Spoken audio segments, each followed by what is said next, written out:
parks.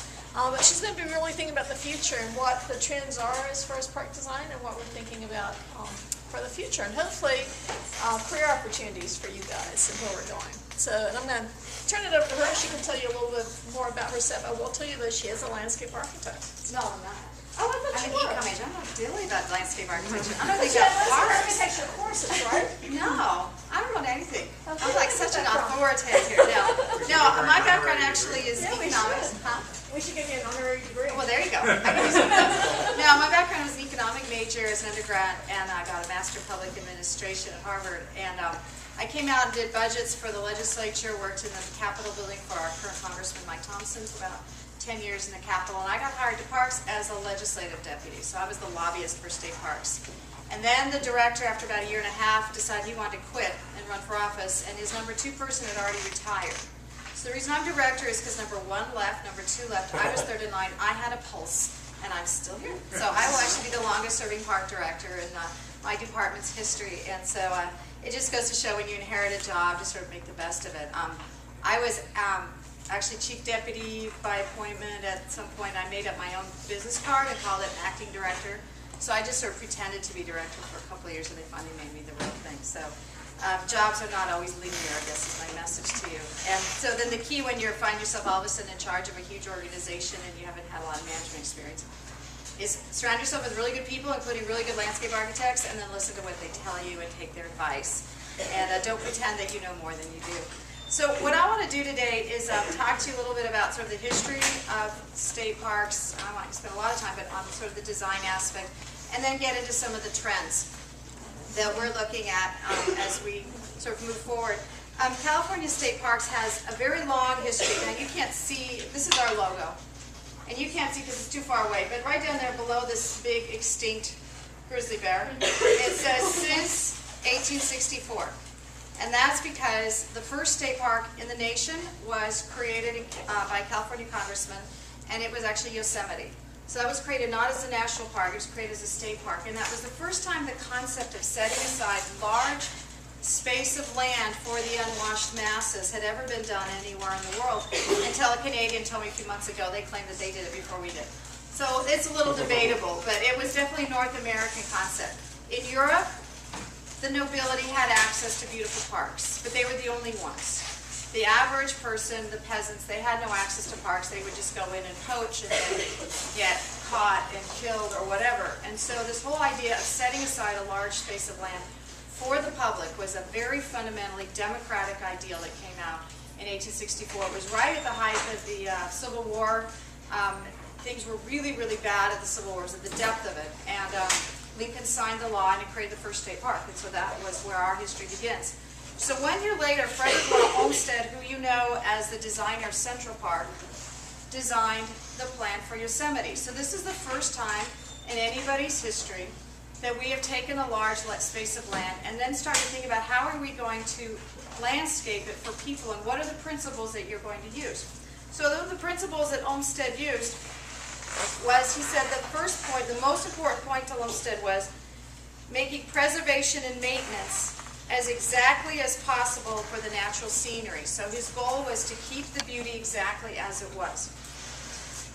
But he also then put into his text, he talked about why these places were interesting. And this is something I find very interesting because I've been working a lot with the health profession lately. So I'm just going to read to you. This is a guy in 1865. This is what he's writing. He says that the preservation of landscape was of the utmost importance because of the strong curative powers.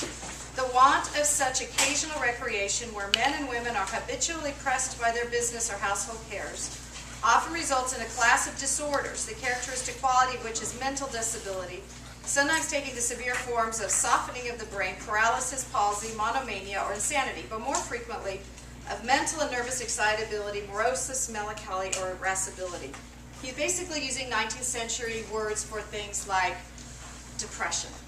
Ironically, I was at a press conference just on Friday where we were launching a new website. It's actually a search engine where you can find absolutely every single space of open space, every single site of open space in California on the search engine.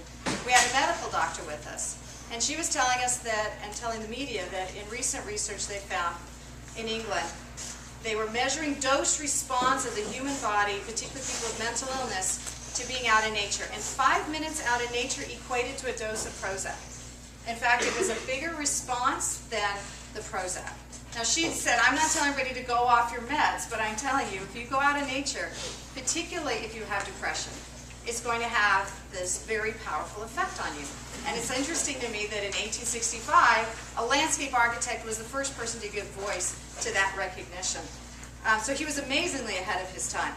So the things that he wanted to put into Yosemite included things like a circular drive, sites for camping, trails to the waterfalls and vista points, camp store, housing for park staff, and that was the main amount of physical plan. He wasn't really recommending anything more than you absolutely needed to bring people to the park, but preserve its beauty. I think it's interesting that he was already talking about loop trails back there in 1865. So now we fast forward today, and we look at what are our trends, and given that whole concept that comes out of your profession, which is the design, the desired use of people should guide the design, then we need to look at the trends and see what are those trends to tell us how we should be then designing our parks, and do they need to change? Because keep in mind, Olmsted was designing Yosemite to deal with this mental health problem that he perceived. And so what we want to find is, are our parks still relevant? And so we've been doing a lot of surveys. We have this whole survey on public opinions and attitudes, and I'll share with you some of those findings as we move forward. So, all right, so some of the demographic trends we're looking at. The demography is shifting in California, and we have tremendous ethnic diversity, very different than when our park system was largely built, which is in the 30s, 40s, 50s. That was sort of the big growth span for us.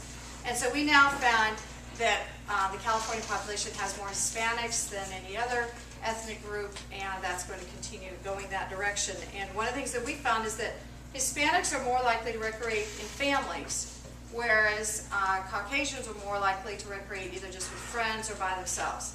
So sort of it kind of goes like a sine wave. So you're getting a boomlet of children, and then you've got this large baby boom population of aging Californians. And so that's the largest population demographics we're looking at, is older people and younger people. And they have very different interests and income levels and what they want to do. The other trend we're finding with young children is that kids are disconnecting from nature now in a way that did not happen in previous generations. The average child now spends somewhere around 7 hours a day in front of a screen. Now, when I was growing up, and you talk to anybody in my age group, and you ask us to describe our summer day, we would basically describe where you go out with your friends, your parents aren't anywhere near you, and you're just playing outside by yourself. We were like feral kids. And every person I know in my age cohort was feral as a child. You just went out and you just did whatever, and sometimes you got into trouble, and sometimes you got hurt, but most of the time you didn't. And your mom really did not know physically where you were at any given moment, and you all had a different signal of what it was to come home. You know, when some kind of bell people rung, or a whistle, or something. Now, I have 2 children here in the Davis school system, and I can tell you, I never let them out of my line of sight. And I honestly don't know what the heck happened to me. Why did I do that? And this is a trend that's across the nation. There's a journalist named Richard Louv who wrote a book called Last Child in the Woods. And he was describing this phenomenon. In fact, a whole movement now called Children of Nature has sprung up because of his book. Because in essence, he gave voice to a trend that none of us had thought about and had even realized we were doing to ourselves. But we have literally taken my daughter's generation, and my kids are only about a few years younger than you guys, and we have disconnected them entirely from nature. They don't feel safe outdoors. They were not allowed to play outdoors. They were not allowed to play just in creative, unstructured play. The kids had, they had ballet lessons, piano lessons, soccer games, softball games. Everything is programmed. So they're also not getting executive function, which is this whole skill set that you learn when you actually have to work with your peers and work through a problem without an adult telling you what to do. So there's a whole lot of negative things going on now with kids that have to do with the fact that they're disconnecting to nature. But most fundamentally, it's a very frightening trend to think about who's going to use parks in the future, who's going to even care about open space in the future, when an entire generation is spending 7 hours a day in front of a screen. They're also getting fat. Children are now, 25% obese?